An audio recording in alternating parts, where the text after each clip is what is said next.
Let's not waste any time. The Second Siege of Jinju is about to begin. I'm Stefan, and this is Japan at War.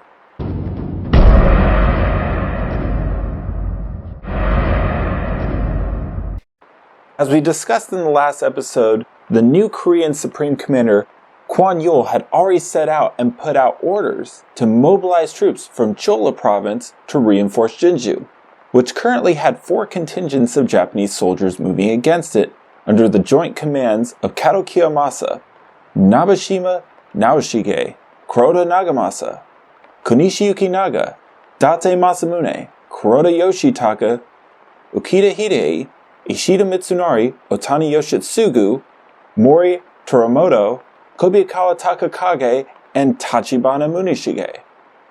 The Japanese were determined to punish the Koreans both for the recent attacks, but also for their embarrassing defeat at the first battle.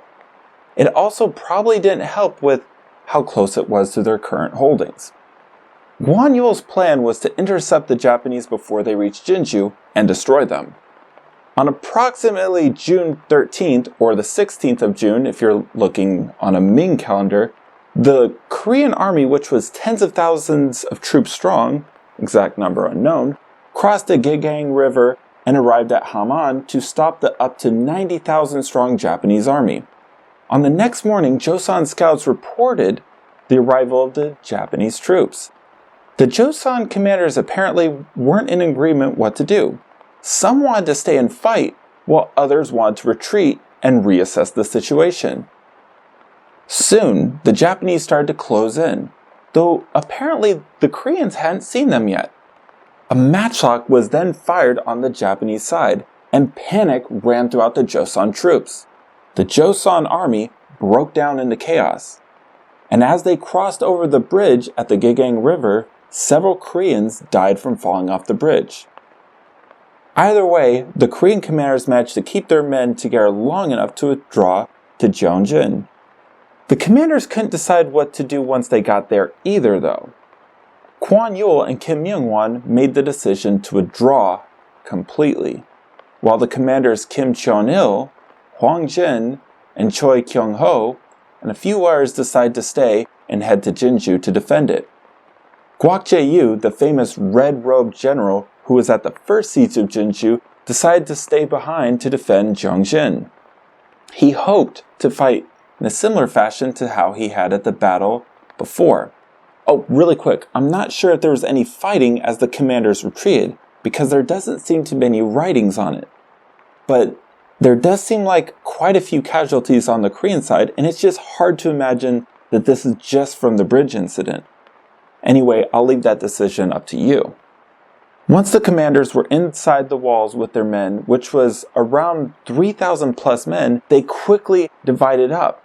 Kim Cheong-il would lead the Righteous Army troops, Choi Kyung-ho would lead the Joseon government troops, and Hwang Jin would be in charge of all the watch duty and patrols. On July 15th, the Japanese went on the move again, attacking Jinju's second line of defense, Jeongjin, where Kwak Jae-yu and his men were there waiting.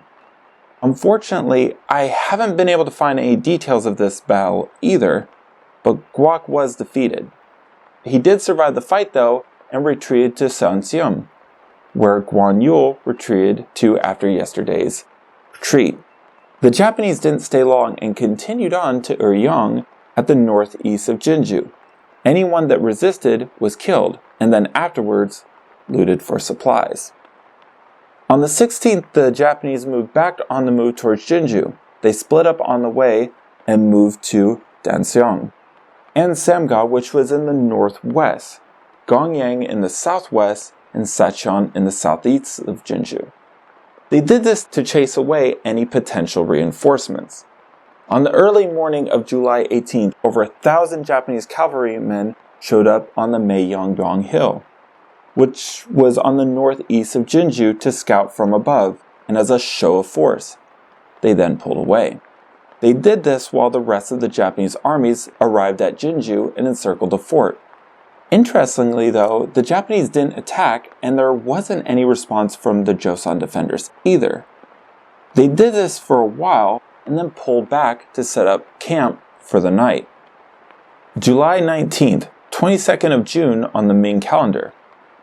The Japanese launched their first attack. The Joseon troops fight back hard and manage to shoot down 30 Japanese men with their bows. I'm not sure what the casualties on the Korean side was. The Japanese, though, decide to call it a day and head back to camp. Later that same day, one of the Korean commanders tried to send out messengers out of Jinju to seek help.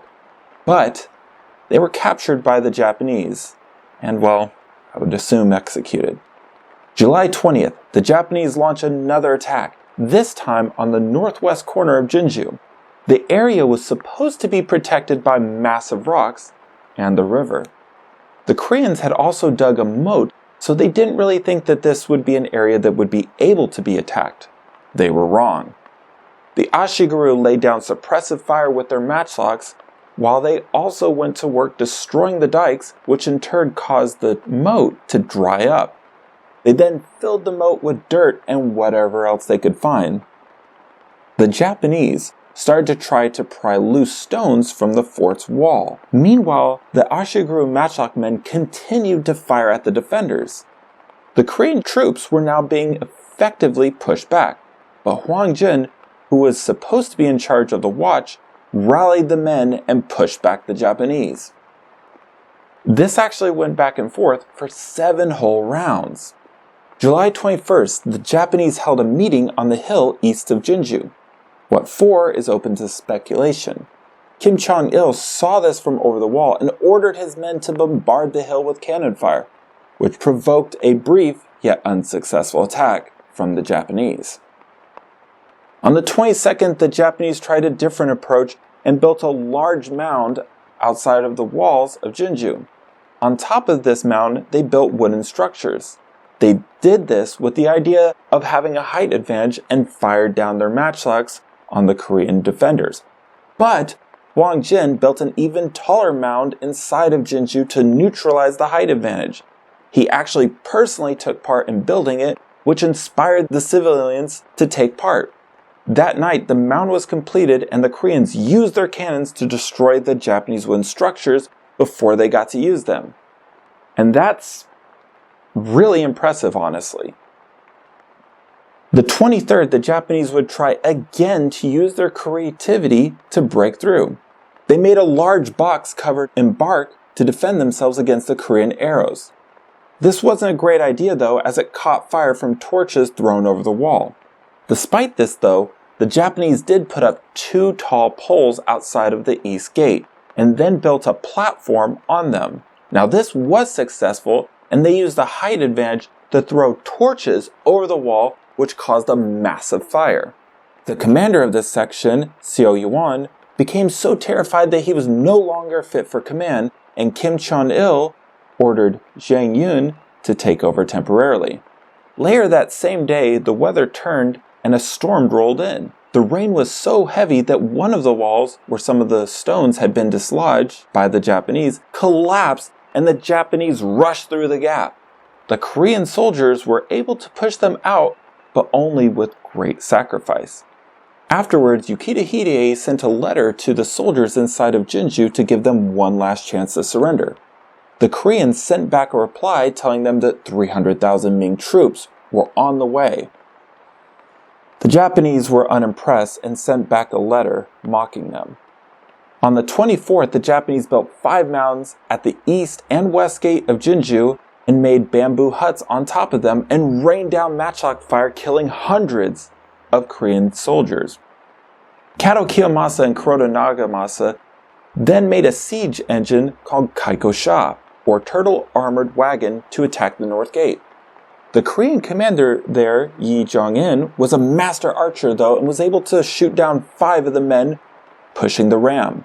The men pushing the ram abandoned it, and it was burned down from torches thrown over the wall. I actually can't believe I almost forgot to mention that there was indeed a second attack with the Kaiko-sha, except this time Kato Kiyomasa improved it so that now it would be able to resist the fire. They did break through the wall and there was intense fighting. I'm not sure exactly what happened, but we do know that the Koreans, at great sacrifice, were able to push the Japanese back. On the 25th, Yi Jong-in returned to his original post at the West Gate. Xiao Yuan had taken his place during the fighting. However, the Korean troops there didn't like him and had ignored all of his orders. Now, as a result of this, the Japanese had managed to dig under the wall and it was on the brink of collapse. Yi Jong-in led an attack on the Japanese to push them away, and it was successful.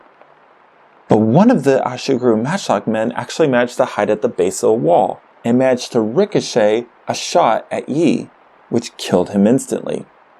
Now, in one of the previous attacks, Commander Huang Jin had died and had his position taken up by Si Yi-wan. Seo was apparently terrified and couldn't stop crying though. The commander, Cho Kyung-ho, contemplated killing the man to prevent the troops from being further demoralized. Instead, he had him replaced with Jang Yun once again. The rain continued to pour and the east gate collapsed and the nearby Japanese troops rushed forward. And after a lot of casualties, the Joseon soldiers managed to push the Japanese back. But they returned this time with Commander Date Masamune leading them. Kim Cheon-il, who was guarding the gate, was quickly defeated and him and his men dispersed. What was left of the Korean troops retreated into the Chok-seo-nu for a last stand with their backs against the river and were annihilated. Yi Jong-in was shot while Kim Cheon-il jumped in the river and drowned. Seo Ye-won slipped away while the rest of the Korean soldiers were being slaughtered. But Ukita Hide's men caught him and he was beheaded, and his head was sent back to Japan. The Japanese then moved into the city, and I have no idea how many of the civilians took part in the defense of Jinju, if any, though it's hard to believe that they didn't. But there was about 3,000 plus Korean soldiers killed in the siege, with anywhere between 30,000 to 80,000 civilians killed according to the Annals of Sonjo and the Book of Corrections, which says more than 60,000 were killed. The Joseon court would try to report this to the Beijing court, but Song Yang-cheng, who was the superior of Ming's Supreme Commander Li Rusong, blocked it, as he really wanted the negotiations between the Japanese to continue.